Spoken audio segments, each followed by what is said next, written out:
Selamat malam semuanya. Satu kelas ada berapa ya? Ada 24, Pak. Ada 24. Berarti ini masih ada 7 orang belum masuk ya. Oke.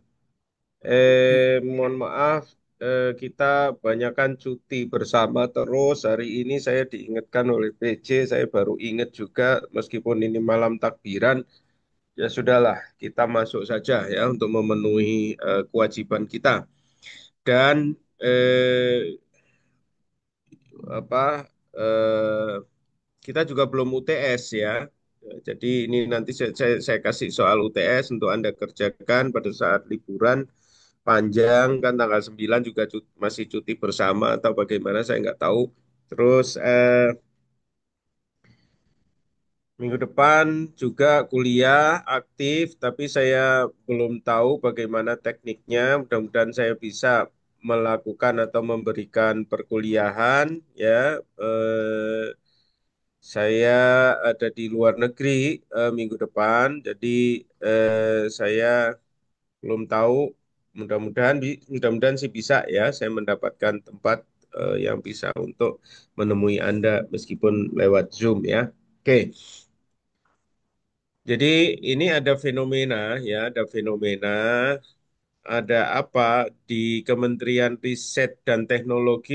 Ada apa akhir-akhir ini? Ibu Widatul Husnia di Kemendikti ya, di kementerian ya. Bukan Pak, saya di industri retail. Oh, di swasta. Ada yang di kementerian di sini, ada yang dari kementerian, Kemenristek Dikti atau apa gitu, atau Kemenristek Dikti lah tepatnya ada yang dari sana. Nggak ada ya? Oke deh, kalau nggak ada apa akhir-akhir ini pemberitaan mengenai Kemenristek Dikti? Ada apa?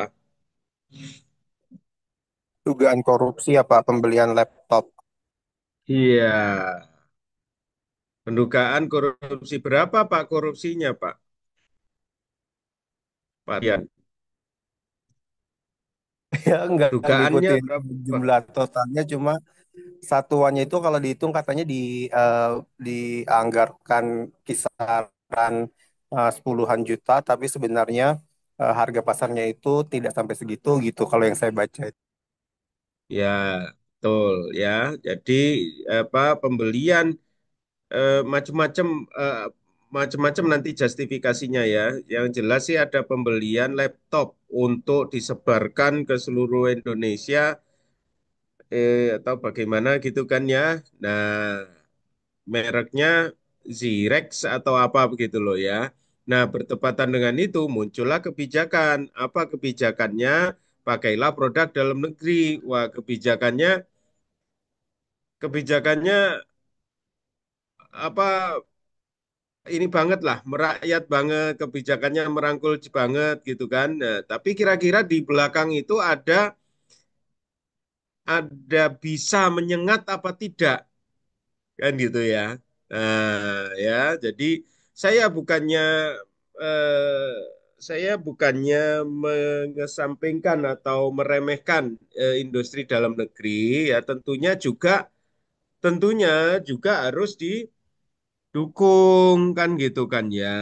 Nah, saya HP ini, laptop ini yang saya pakai itu HP Intel Core i5 kan gitu kan ya. Itu harganya 10.500.000. Saya beli tahun 2021 ini. HP gitu loh ya.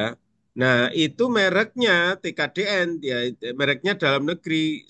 Kita tahu sendirilah apa sih laptop dalam negeri itu kan gitu kan ya apakah itu pasti secanggih Samsung, Hewlett Packard? Bukannya saya ke barat-baratan, bukan ya, saya menghormati produksi dalam negeri.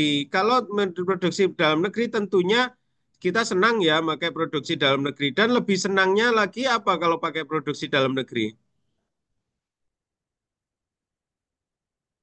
selain itu adalah dari putra-putra bangsa kan gitu kan ya, kreasi putra bangsa gitu ya, bikinan dalam negeri. Yang lebih kita suka lagi apa kira-kira kalau pakai dalam negeri?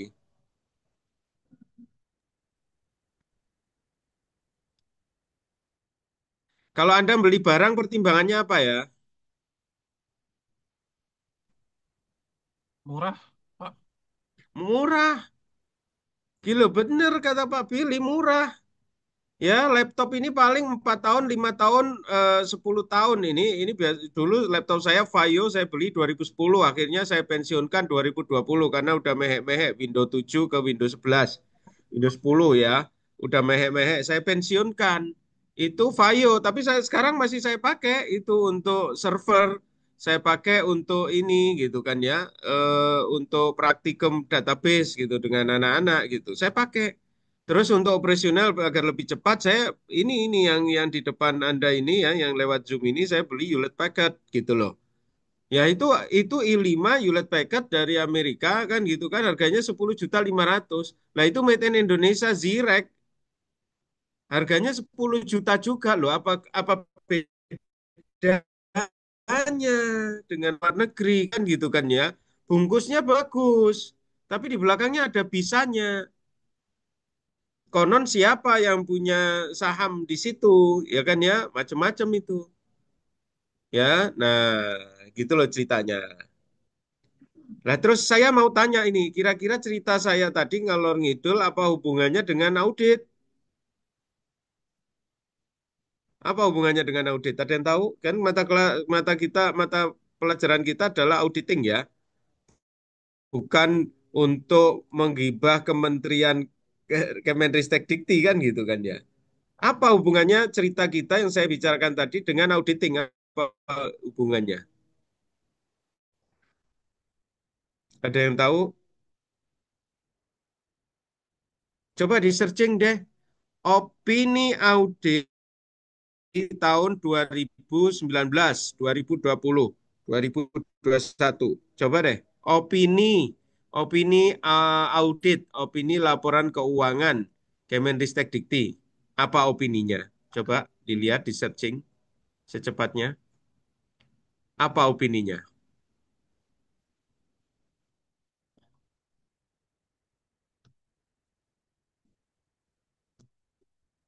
Silakan.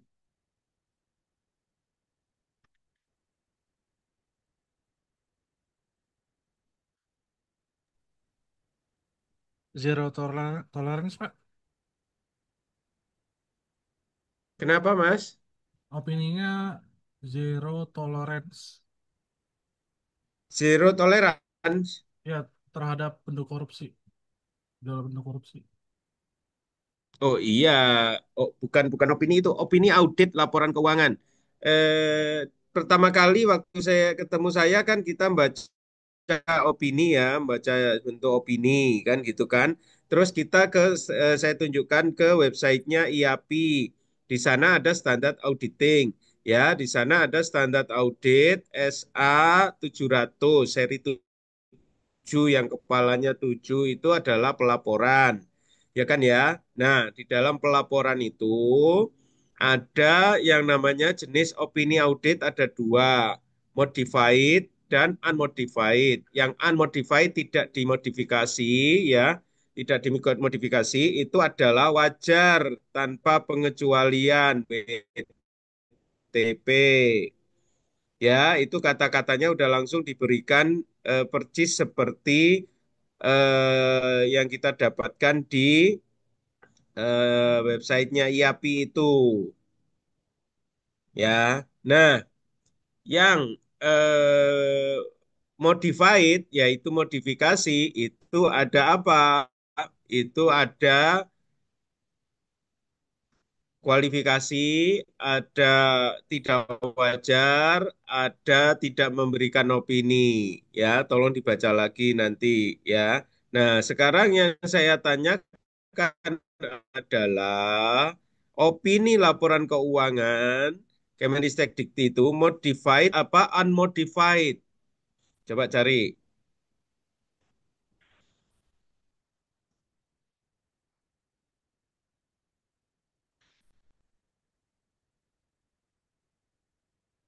Coba cari. Unmodified, Pak.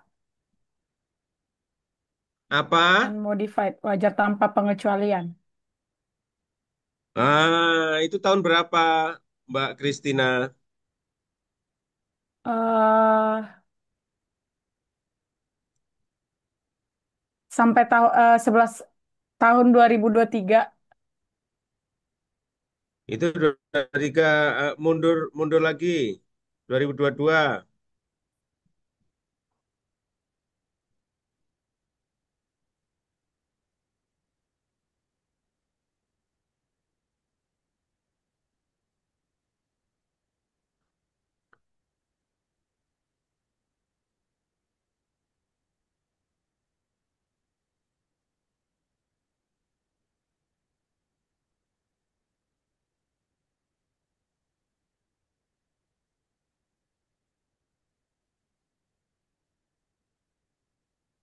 2022 apa?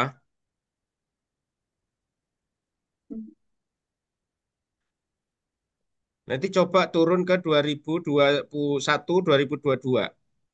Bila perlu 2019.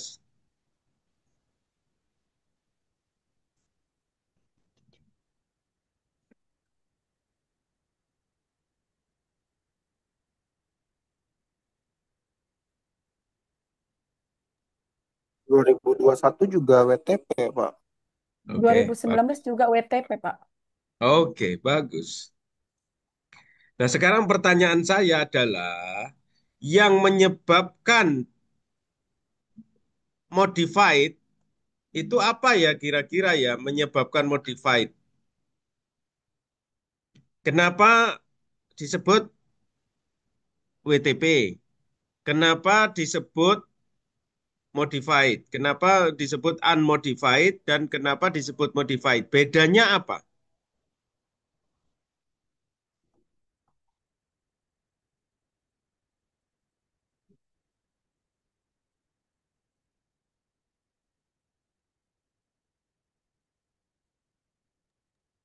Kalau ya Bias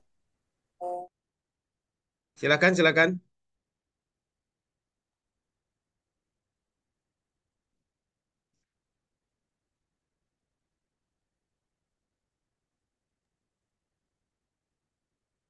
Siapa yang mau nyumbang pemikiran?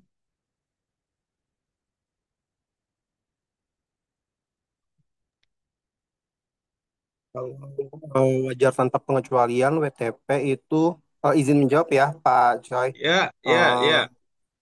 Ya, mungkin berarti apa namanya laporan keuangan yang diaudit, yang diperiksa oleh auditor ya Pak ya, pemeriksa itu sudah memuat, mengungkapkan, menyajikan apa namanya laporan keuangan yang pencatatannya sesuai dengan standar-standar yang berlaku begitu Pak. Kalau misalkan case-nya ini adalah kementerian, artinya pemerintahan, berarti Kementerian Pendidikan ini sudah melakukan pencatatan sesuai dengan standar akuntansi pemerintahan SAP yang berlaku seperti itu, sehingga ketika sudah menggunakan mengimplementasikan SAP yang ada, dianggap oleh auditor laporan keuangannya itu sudah menyajikan dan mengungkapkan yang sesuai dengan standar yang ada. Kalau WTP mungkin begitu ya Pak ya. Nah, batasan sudah sesuai menyajikan itu seperti apa? Kan ada tulisannya tanpa pengecualian. Nah, batasan pengecualiannya itu di mana? WTP kan wajar tanpa pengecualian ya. Nah, Tidak batasan. melebihi materialitas mungkin Pak. Nah, itu, itu. Nah, sekarang pertanyaan saya yang sekarang menjadi gempar itu 9,9 triliun. Kira-kira itu material atau tidak? Material, Pak. Besar Waduh, sih Pak. Bu Zakia material. Terus kata Pak Juren dia, waduh besar Pak. Aduh, aduh, aduh. Lah kok bisa ya? Ada penyimpangan 9 triliun yang kata Anda material, tapi opininya wajar tanpa pengecualian. Ada apa ini? Ayo silakan dijawab. Kira-kira ada apa ini? Kira-kira Bu Widatul udah senyum-senyum aja ini. Kira-kira ada apa ini? Kira-kira aku mau tanya aja deh. Aku hari ini malam ini bodoh banget deh. Aku mau nanya Anda ini yang anak muda-muda yang pinter-pinter ini. Kira-kira ada apa?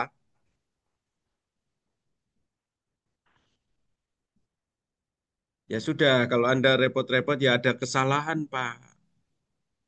Kesalahan apa? Kesalahan dalam mengauditnya, Pak. Kenapa kok mulus saja waktu itu? Kan gitu ya. Nah, inilah, ini. Ini yang repot. Gitu loh. Ya, ini yang di negeri Konoha ini sekarang masih kayak begini. Apa yang bisa dipegang? Auditornya seperti itu. Hukum, hakimnya. Kalau misalnya terjadi peristiwa sampai terus ke hakim, juga hari gini ada orang-orang kehakiman itu di rumahnya 1 triliun uang cash dan emas. Coba. Terus apa yang bisa dipegang? Ya udahlah Pak, ngabur aja dulu. Nggak sana ngabur aja juga nggak apa-apa. Emang saya juga ini gitu loh. Saya berat banget saya ini. Saya barusan ngobrol sama istri saya. Kalau si orang itu diganti, kalau ini emang jaminan Indonesia bagus. Nah, ya, ya bingung. Oke deh, aku pengen dengar dari Anda deh. Ini kira-kira harusnya ngapain gitu loh, agar kayak gitu-gitu tidak terjadi itu harusnya ngapain ya? Bingung saya.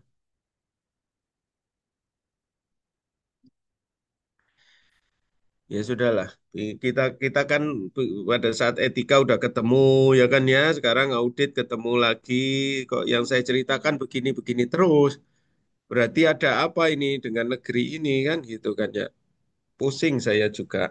Oke, ya harusnya Mbak Mas ya harusnya diulang balik. Harusnya yang memberi opini laporan keuangan kementerian itu siapa ya yang memberi opini ya? BPK, Pak. BPK. Ada pegawai BPK di sini. Nggak ada ya? Ada teman kita dari BPK? Di sini nggak ada, Pak. Nggak ada ya? Ya sudah. Kalau sudah ketemu kayak begini, ya kalau nggak ada teman BPK, kalau Anda ketua BPK, kalau sudah ketemu kayak gini, Anda harusnya ngapain? Perkuat ini, Pak, pengawasannya, Pak. Diperkuat pengawasannya. Emang selama ini nggak kuat. Kurang kayaknya, Pak. Kalau kalau yang produk kita sudah terjadi, nah ini ya, kalau Anda membuat kue atau Anda membuat lemari, terus lemari udah Anda kirimkan, terus suatu saat ketemu lemarinya itu tidak bagus. Apa tanggung jawab Anda sebagai pembuat lemari itu? Apa tanggung jawab Anda?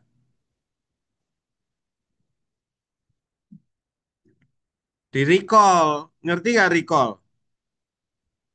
Ada kan misalnya saya punya mobil, misalnya gitu kan, ada masalah di rem, pengereman. Ternyata setelah diselidiki seluruh mobil jenis yang saya beli itu mobilnya adalah masalah di rem, terus mobil jenis itu direcall, direcall. Ngerti nggak recall? Atau Dicek nggak kembali, ngerti? Pak. Dicek kembali. Audit Kenapa, Mas? investigasi. Ya, ya, disuruh ngecek kembali, disuruh ke bengkel untuk diperbaiki. Nah, ini ternyata di Kemenristek Diti ini ada seperti kayak gini. Harusnya BPK ngapain? Ngecek kembali, Pak. Melakukan audit investigasi.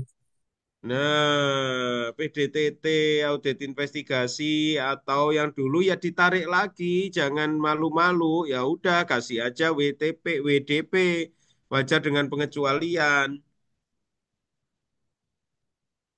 Kan lucu kan, udah WTP wajar tanpa pengecualian, makanya mohon maaf waktu itu ada apa gubernur yang keras, yang suka marah-marah, kan gitu kan, memberi contoh. Itu loh tetangga, provinsi tetangga ini sih, tetangga itu juga, itu WTP wajar tanpa pengecualian.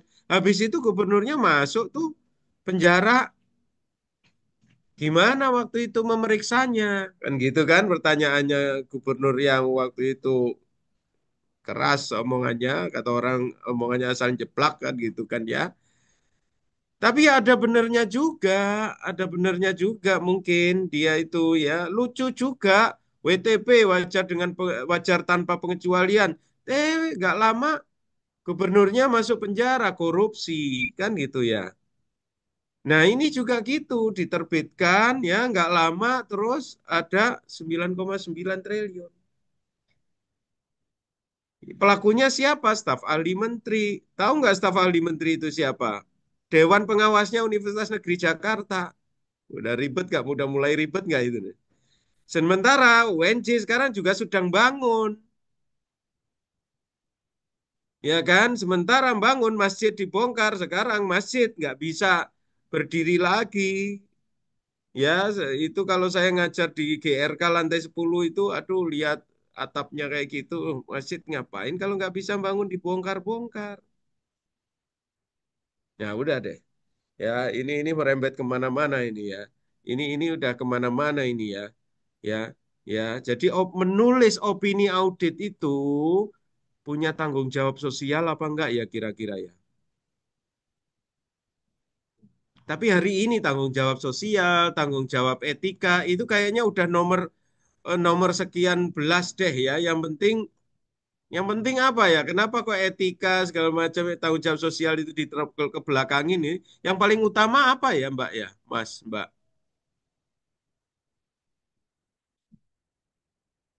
Yang utama cuan dan fulus mungkin gitu ya. Ya, fulus without fulus will be mampus. Kan gitu mungkin pemikiran mereka kali ya. Hancur, Mbak, Mas. Negeri ini hancur, cur, cur, cur, udah. Jadi saya ngajar audit kayak gini, ngajar etika itu juga, aduh, ya, ya. Dulu saya di UNC sebagai SPI, alhamdulillah, ya, saya pada saat jadi kepala SPI ya yang sekarang digantikan Pak Adam itu ya pada saat saya menjabat itu semua orang ngasih selamat saya bilang halo ngapain ngasih selamat saya tapi begitu saya dilengsarkan atau saya sudah nggak jadi kepala SPI nggak ada orang ngasih selamat tuh padahal saya nggak jadi kepala SPI alhamdulillah menurut saya alhamdulillah puji Tuhan saya selamat tapi nggak ada yang nyelamatin saya. Nah, ini juga salah kaprahnya pemberian selamat. Salah kaprahnya pemberian selamat. Ya, orang diangkat sebagai manajer purchasing, pembelian dikasih selamat. Kenapa? Oh, selamat ya menduduki posisi basah. Jadi tiap hari disiram air atau setiap hari di apa apa gitu ya. Salah. Ya, bukan selamat, harusnya dikasih semoga kamu bisa amanah. Nah, itu mungkin lebih bagus daripada ngasih selamat gitu loh. Pada saat dia pensiun, nggak ada permasalahan, baru kasih selamat. Selamat ya, Anda pensiun dengan gemilang. Nah, harusnya gitu.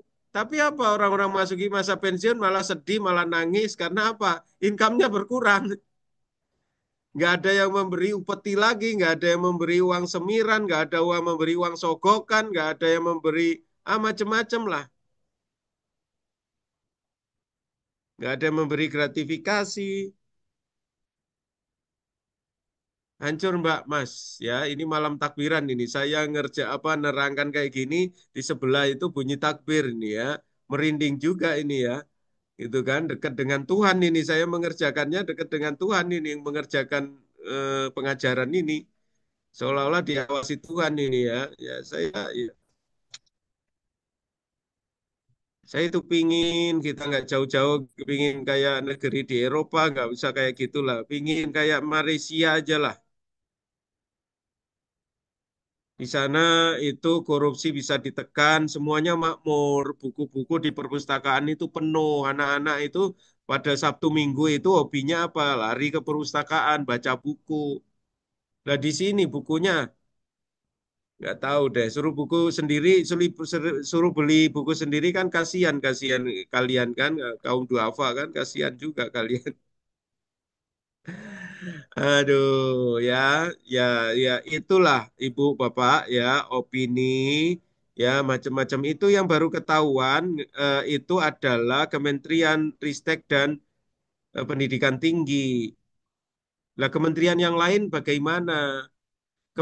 Kementerian Riset dan Pendidikan itu ketemu kayak begitu. Yang mana Kementerian Pendidikan ibaratnya gurunya. Lah kalau gurunya korupsi, guru kencing berdiri, kira-kira yang diajarin gimana ya kencingnya?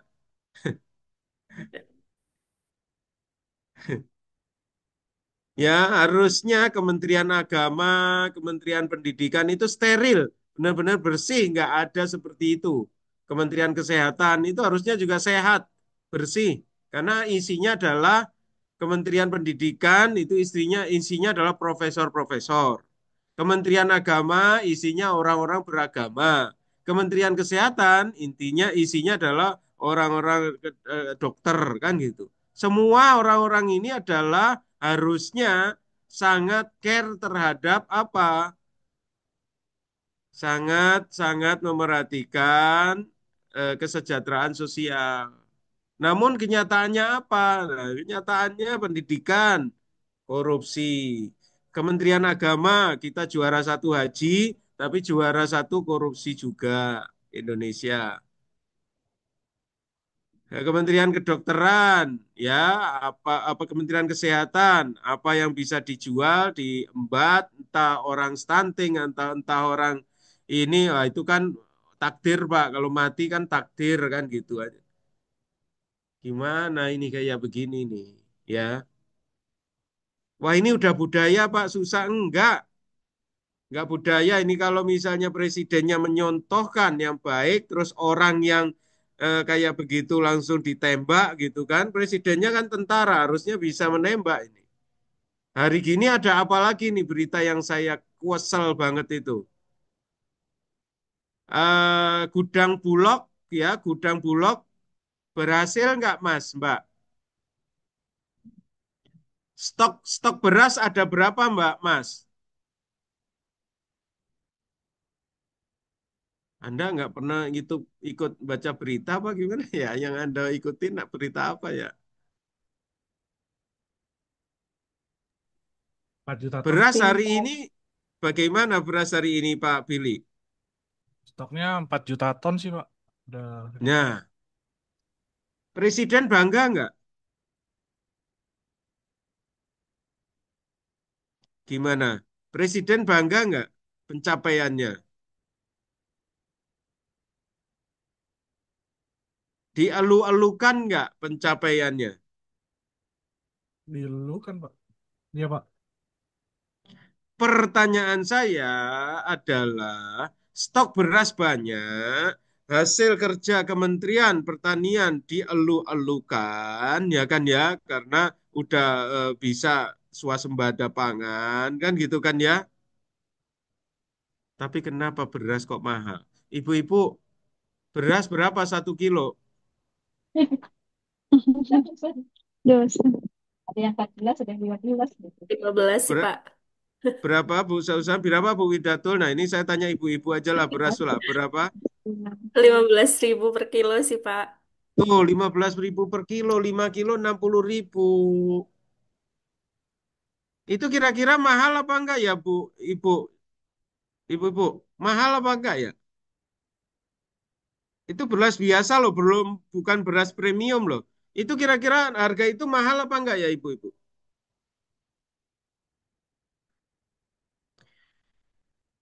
15.000 per kilo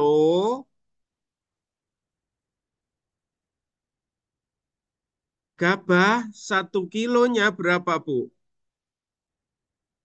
Gabah, itu gabah 1 kilonya berapa, Bu?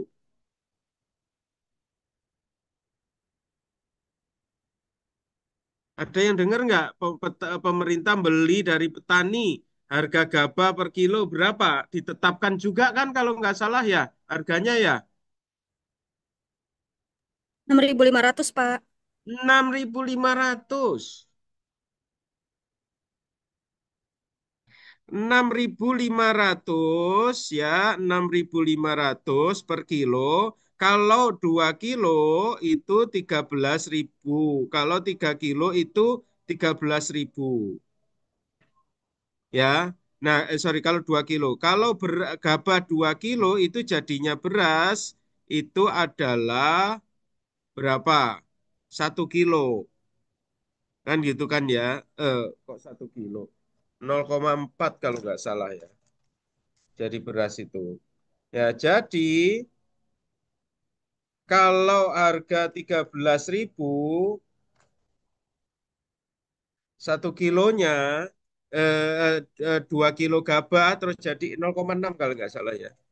Coba coba coba Mas diliatin Mas apa penggilingan beras terus 1 kilo gabah bisa jadi berapa 1 kilo gabah bisa jadi berapa kilogram beras itu namanya rendemen ya. Itu namanya rendemen. 0,65 kilogram beras, Pak. Nah, 0,65. Oke, sip. Ya, 0,65 kilo. Ya, berarti kalau 2 kilogram yang harganya tadi itu adalah 13.000, ya, 13.000 itu jadi ini sama dengan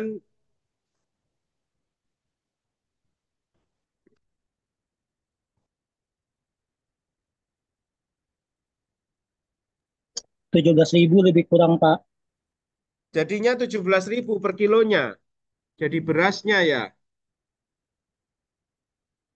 Nah, itu dari 17.000 jadi beras, tapi masih ada dari gabah tadi itu, masih ada produk-produk yang lain. Di antaranya dedak, menir, terus gabahnya itu masih bisa dijual juga, gitu loh. Artinya apa? Artinya eh, apa harga 15.000 itu kemahalan apa kemurahan? Soalnya harga 15.000 itu bukan dari petani lagi. Kira-kira petaninya menikmatin apa enggak?